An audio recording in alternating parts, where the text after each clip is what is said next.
The world is talking about resilience a huge amount at the moment. So despite having had decades of positive psychology, we're seeing an absolute meltdown in mental health, particularly amongst our youngsters, but really right across the board.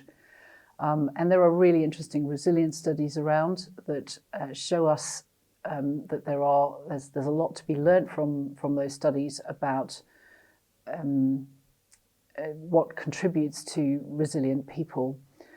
The even better story we've got, though, as Christians, is that when we have an understanding of where we sit in the story of redemption, we've got a much more powerful basis for growing in resilience.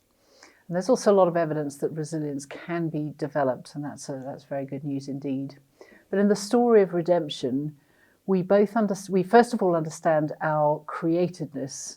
We know who we are because we're in God's image, and that's a fundamental foundation for living our lives and for enduring everything that we deal with in life.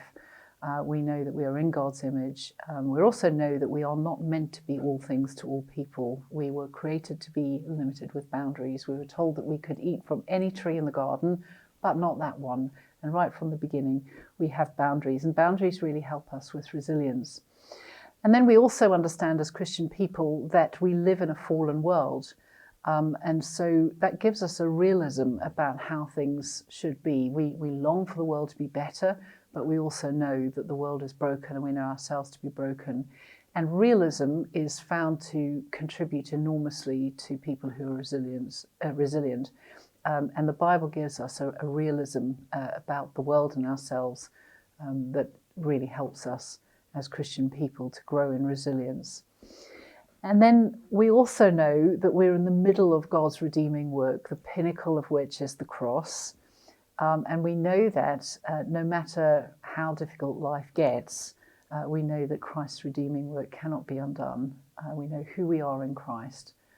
And we finally look forward to the hope of heaven ahead. And so this big story of redemption that we're part of just changes our perspective on what's happening to us here and now, who we are in the middle of really difficult trials that come along, and therefore give us a basis for thinking about how we might grow in resilience.